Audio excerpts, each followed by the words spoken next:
Halo pemirsa, kembali lagi bersama saya Katarina Amelia di Breaking News TV One Newscoop. Pemirsa, Israel dikabarkan akan mengerahkan 60.000 tentara cadangan untuk menggempur kota Gaza. Diketahui Menteri Pertahanan Israel Katz telah menyetujui rencana penaklukan kota Gaza pada Rabu 20 Agustus 2025. Informasi lainnya, pemirsa, media Rusia mengklaim Ukraina telah kehilangan lebih dari 1,7 juta tentara sejak invasi Moskow pada 2022. Namun pemerintah di Kiev membantah hal tersebut dan menyebut laporan itu hanyalah propaganda.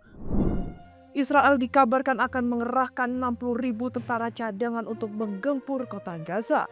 Menteri Israel Katz menyetujui rencana itu dengan dalih untuk meningkatkan tekanan terhadap Hamas.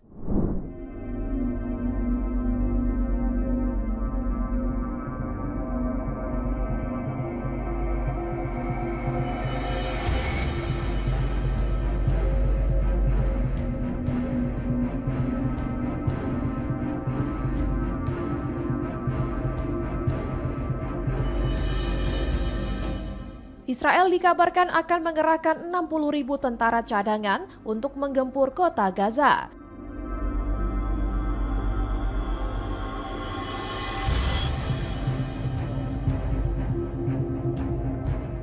Menteri Pertahanan Israel Katz menyetujui rencana penaklukan kota Gaza pada Rabu 20 Agustus 2025.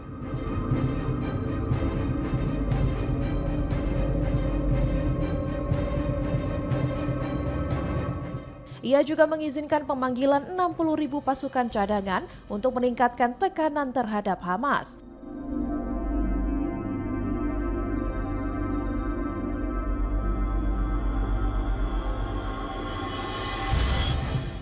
Namun para mediator internasional mendesak agar gencatan senjata segera dilakukan.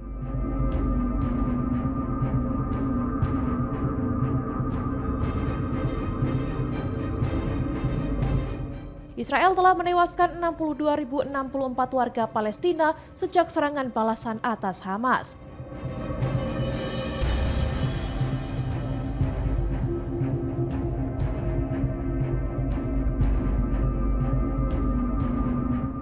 Mayoritas korban adalah warga sipil, terutama perempuan dan anak-anak.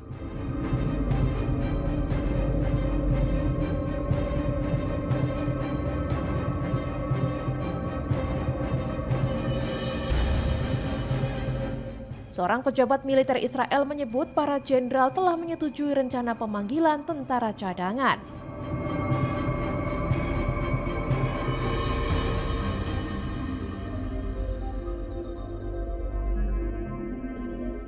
Pemberitahuan panggilan tugas diperkirakan dikirim beberapa hari mendatang.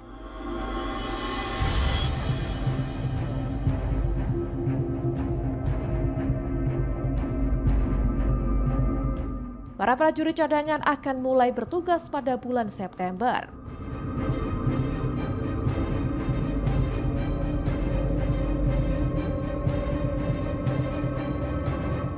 Meski bahaya meningkat, banyak warga Palestina tetap tinggal karena tidak ada tempat aman dan terjadi krisis kebutuhan pokok.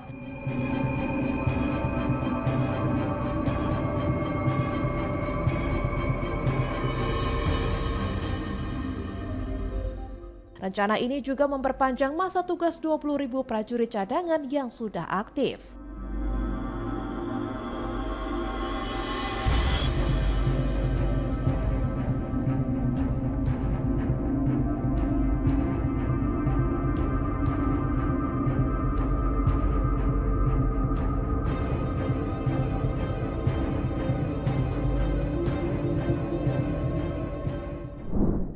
Warga Gaza di Khan Younis dikejutkan oleh ledakan besar di dekat rumah sakit Nasr pada Kamis 21 Agustus.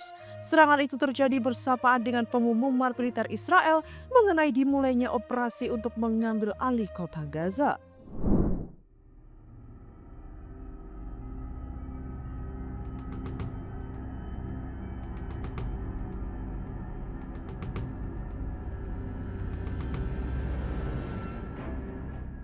Warga Gaza di Khan Yunis dikejutkan ledakan besar disertai kepulan asap pada Kamis 21 Agustus 2025 setelah serangan udara menghantam area dekat rumah sakit Nasir. Serangan itu terjadi bersamaan dengan pengumuman militer Israel mengenai dimulainya operasi untuk mengambil alih kota Gaza. Pengumuman pada Rabu 20 Agustus 2025 menandai langkah Israel melanjutkan rencana merebut pusat perkotaan terbesar di Gaza. Meski mendapat kritikan internasional karena dikhawatirkan akan memaksa semakin banyak warga Palestina mengungsi.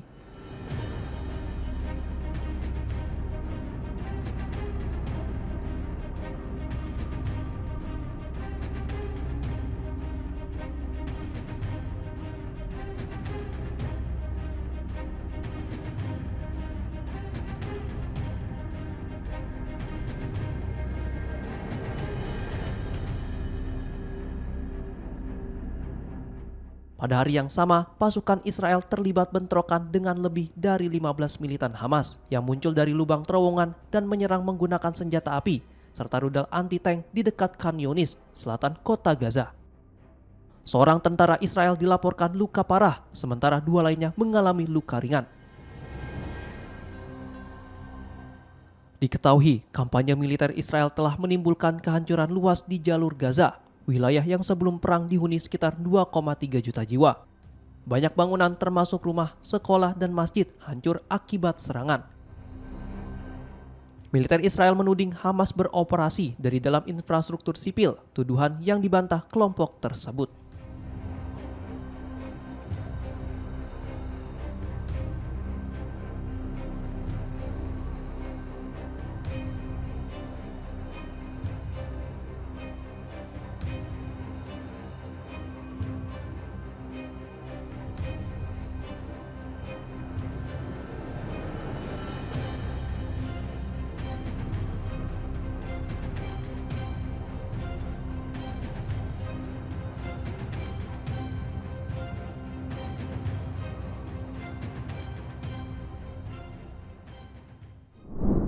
Militer Israel mengumumkan dimulainya tahap awal operasi untuk merebut kota Gaza yang disebut sebagai benteng utama Hamas. Pasukan Israel telah mengepung pinggiran kota, sementara bentrokan sengit dengan pejuang Hamas terus terjadi di selatan Gaza.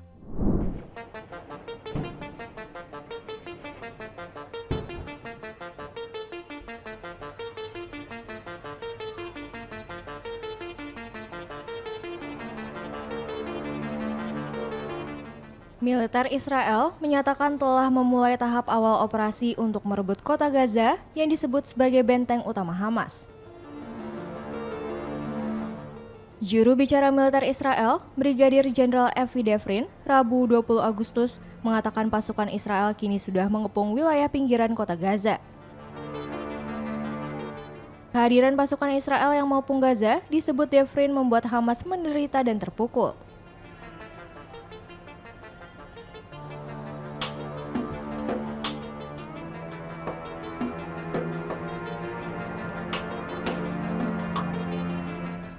Seiring dengan rencana serangan, Israel juga memanggil puluhan ribu pasukan cadangan mereka.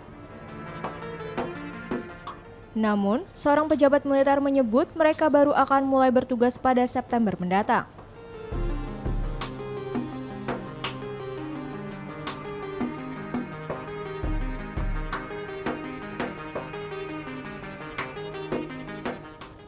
Penundaan itu dinilai memberi waktu tambahan bagi mediator untuk mencoba menjembatani perbedaan sikap Israel dan Hamas terkait syarat gencatan senjata. Meski ada tekanan internasional, Israel tetap bertekad merebut kota Gaza. Meski langkah ini membuat lebih banyak warga Palestina terpaksa mengungsi.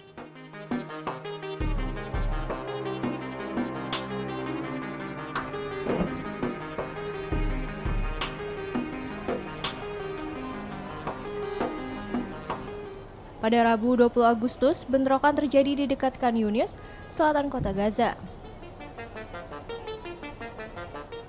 Menurut pejabat militer Israel, lebih dari 15 pejuang Hamas keluar dari terowongan dan menyerang pasukan Israel dengan senjata api serta rudal anti-tank.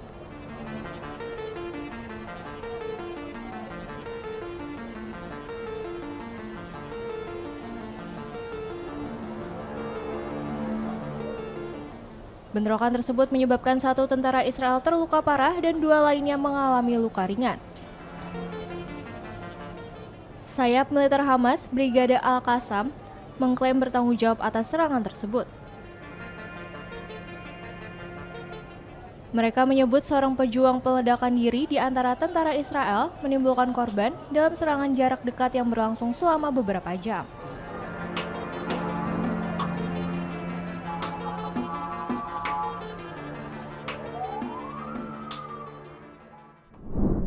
Pasukan Pertahanan Israel atau IDF memulai tahap baru operasi militer di jalur Gaza dengan menargetkan penguasaan kota Gaza pada Rabu 20 Agustus 2025.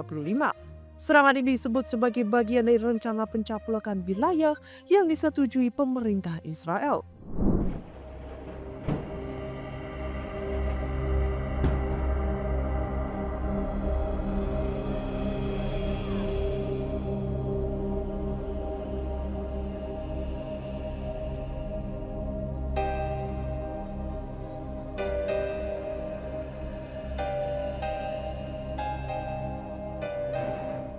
Juru bicara IDF, Evi Devrin, menyampaikan bahwa pihaknya telah mengawali operasi pendahuluan dan tahap pertama serangan darat dengan menguasai pinggiran kota Gaza.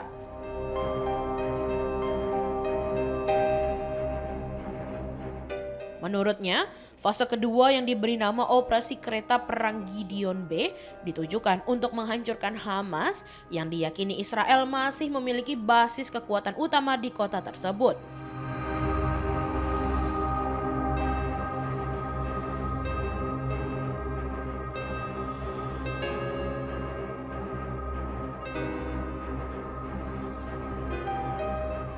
Devrin menekankan bahwa kondisi Hamas saat ini tidak lagi sama seperti sebelum operasi militer berlangsung. Ia menambahkan bahwa Kepala Staf IDF, Eyal Zamir, telah memerintahkan mobilisasi tambahan dengan memanggil 60.000 tentara cadangan serta memperpanjang masa tugas bagi 20.000 lainnya.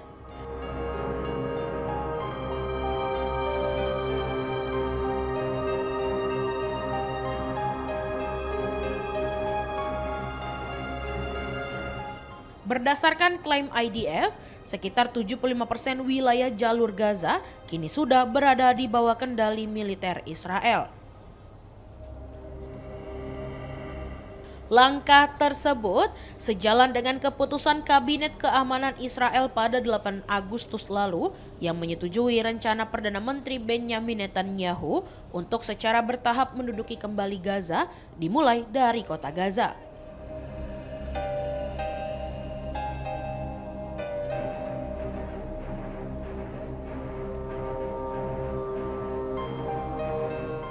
Rencana itu juga mencakup pemindahan paksa hampir 1 juta penduduk ke Gaza bagian selatan sebelum dilakukan pengepungan dan penyerbuan ke kawasan permukiman. Sebagai bagian dari strategi tersebut, pada 11 Agustus tentara Israel melancarkan serangan besar di permukiman Zaitun di tenggara kota Gaza.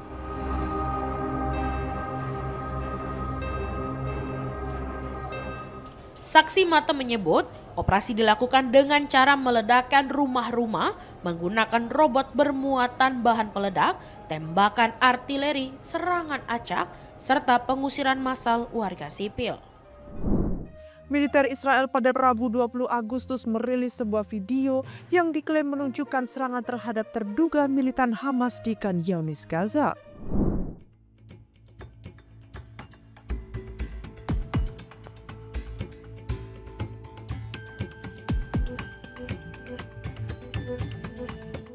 Militer Israel pada Rabu 20 Agustus merilis sebuah video yang diklaim menunjukkan serangan terhadap terduga militan Hamas di Khan Younis, Gaza.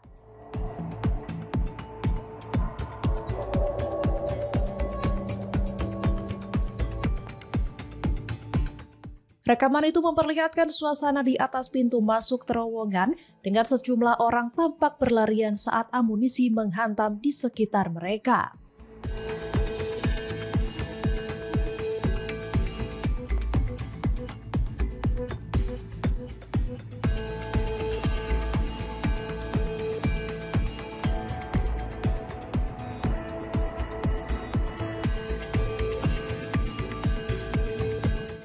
Konflik yang masih berlangsung ini berawal pada 7 Oktober 2023 ketika kelompok bersenjata pimpinan Hamas menyerang komunitas Israel di wilayah selatan.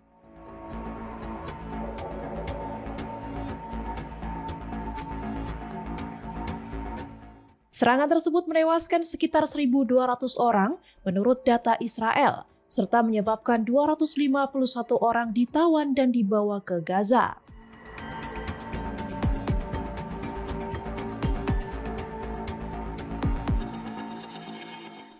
Sejak saat itu, Israel melancarkan kampanye militer besar-besaran ke wilayah Gaza yang berujung pada jumlah korban sangat tinggi.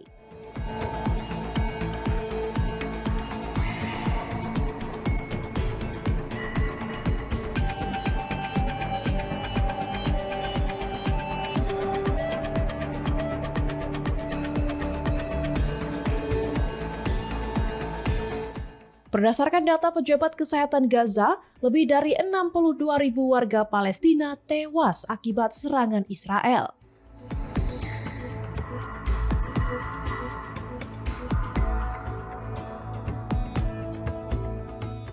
Meski tidak merinci beberapa banyak di antara mereka yang merupakan militan, pihak Gaza menegaskan mayoritas korban adalah perempuan dan anak-anak.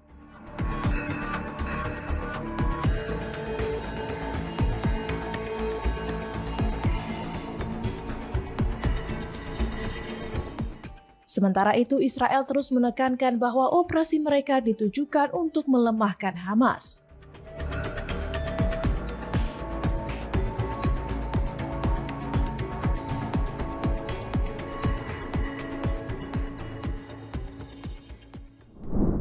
Menteri Pertahanan Iran Brigjen Aziz Nasirzadeh mengklaim rudal-rudal yang ditembakkan Iran ke Israel dalam perang selama 12 hari beberapa waktu lalu adalah rudal produksi lama.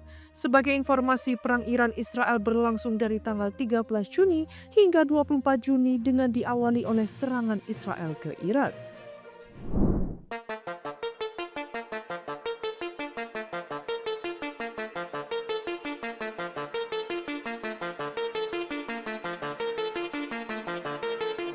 Menteri Pertahanan Iran, Brigjen Aziz Nasirzadeh, mengeklaim rudal-rudal yang ditembakkan ke Israel beberapa waktu lalu adalah rudal produksi lama.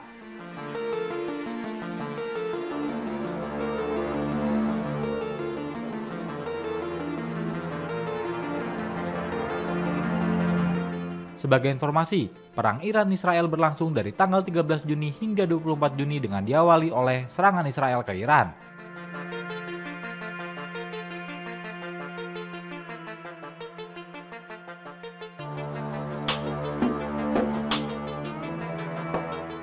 Israel menargetkan fasilitas militer, nuklir, dan sipil Iran. Selain itu, Israel membunuh sejumlah panglima militer dan ilmuwan nuklir Iran.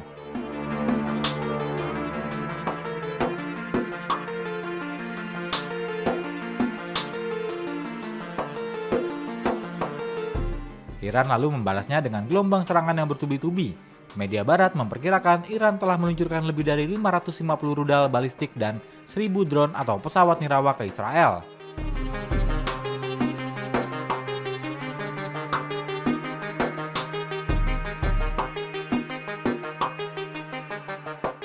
Kala itu, di media sosial beredar video dan foto yang memperlihatkan rudal-rudal Iran sukses menghantam target di Israel.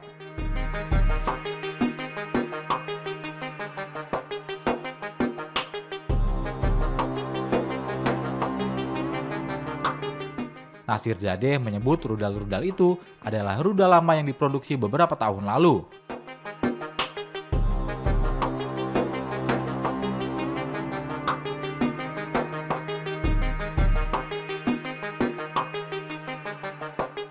Lalu, dia memperingatkan bahwa rudal-rudal terbaru Iran jauh lebih dahsyat dan siap digunakan jika Israel kembali menyerang.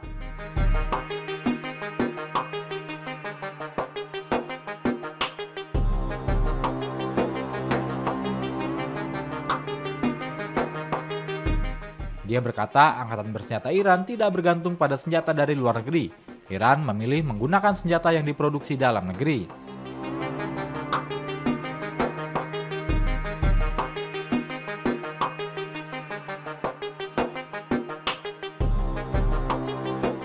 Menurut dia, dunia telah menyaksikan kemampuan rudal-rudal Iran yang menghantam target di Israel dengan sempurna.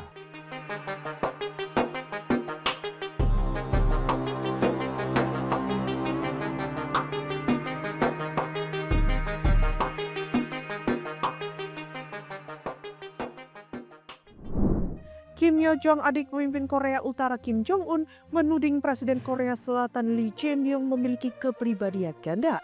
Ia mengatakan Lee berbicara tentang perdamaian namun tetap melanjutkan latihan militer bersama Amerika Serikat.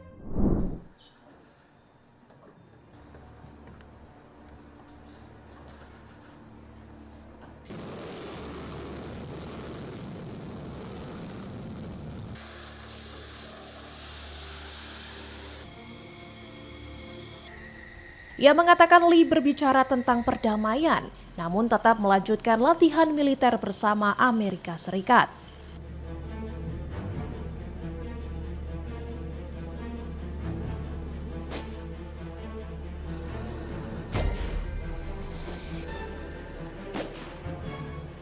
Korea Selatan dan sekutunya memang memulai latihan gabungan pekan ini untuk menghadapi ancaman nuklir Korea Utara.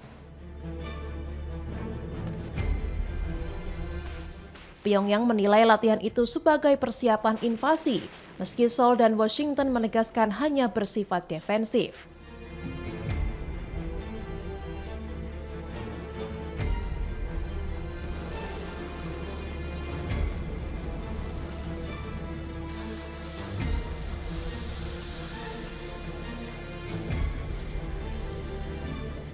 Sejak menjabat pada Juni lalu, Presiden Lee berusaha memperbaiki hubungan dengan Korea Utara. Namun, sejumlah pejabat tinggi Korea Utara justru menolak tawaran dialog yang diajukan pemerintah Seoul.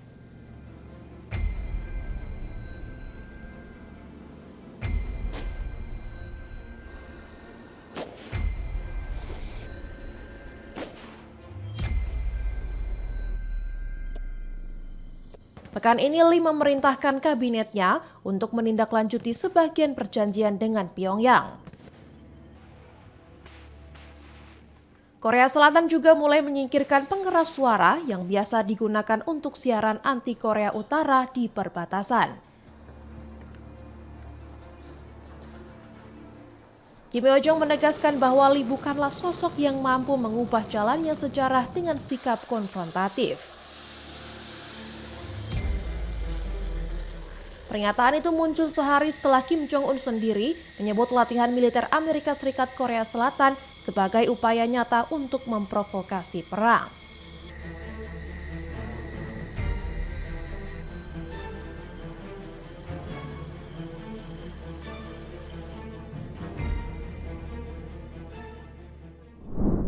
Media Rusia mengklaim Ukraina telah kehilangan lebih dari 1,7 juta tentara sejak invasi Moskow pada 2022.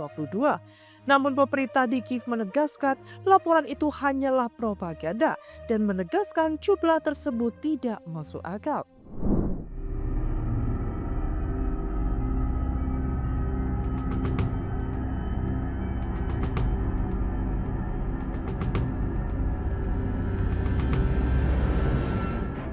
Media Rusia mengklaim Ukraina telah kehilangan lebih dari 1,7 juta tentara sejak invasi Moskow pada 2022.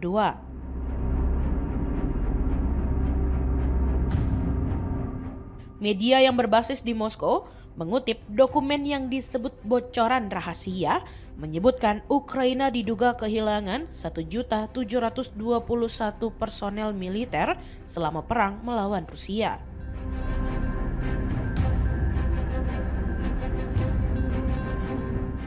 Data itu dikatakan berasal dari peretasan kelompok cyber Rusia terhadap komputer pribadi dan jaringan internal staf umum Ukraina.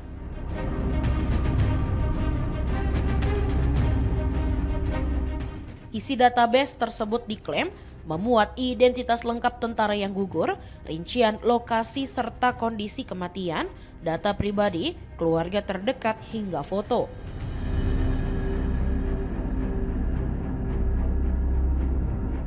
Rinciannya melaporkan 118.500 korban jiwa pada 2022, 405.400 pada 2023, 595.000 pada 2024, dan 621.000 sepanjang 2025.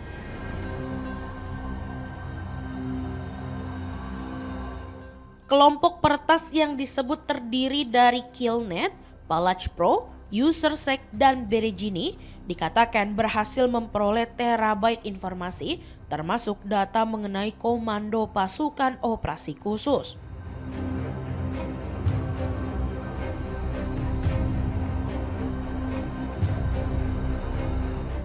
Direktorat Intelijen Utama serta daftar negara pemasok senjata ke Kiev beserta jenis senjata yang diterima sejak 2022.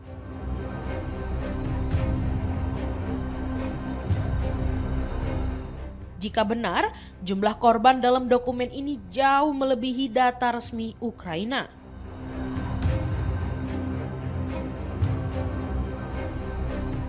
Presiden Volodymyr Zelensky sebelumnya menyebut hanya 46.000 tentaranya tewas dan 380.000 lainnya terluka sejak awal perang.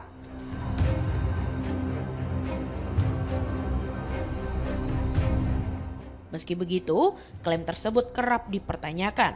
Bahkan, media barat seperti Le Monde menilai angka sebenarnya bisa jauh lebih tinggi, mengingat banyaknya pembangunan pemakaman militer di Ukraina.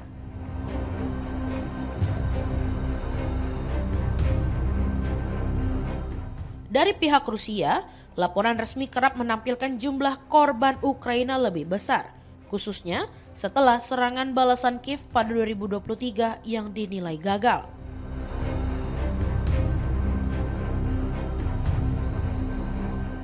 Hingga Februari 2025, Moskow memperkirakan lebih dari 1,8 juta tentara Ukraina tewas atau terluka.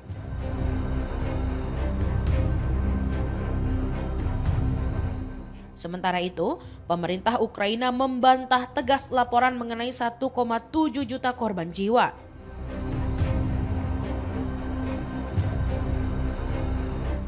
Pusat Penanggulangan Disinformasi di Dewan Keamanan dan Pertahanan Nasional Ukraina menyebut kabar tersebut sebagai propaganda Kremlin yang absurd.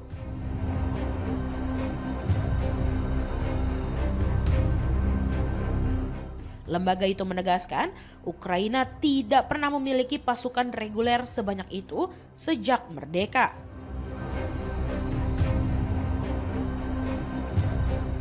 Presiden Zelensky juga sebelumnya menyatakan jumlah personel aktif Ukraina per Januari 2025 mencapai sekitar 880.000 orang.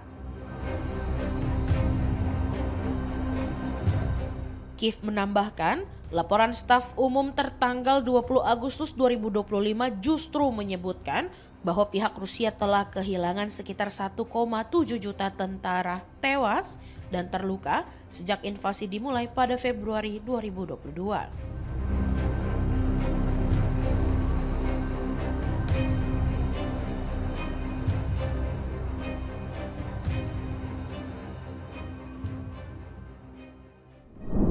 Demikian informasi yang dapat kami sampaikan pemirsa. Terima kasih telah bergabung bersama kami. Saya Katarina Amelia dan seluruh tim yang bertugas mengucapkan sampai jumpa di Breaking News TV Wajascom berikutnya.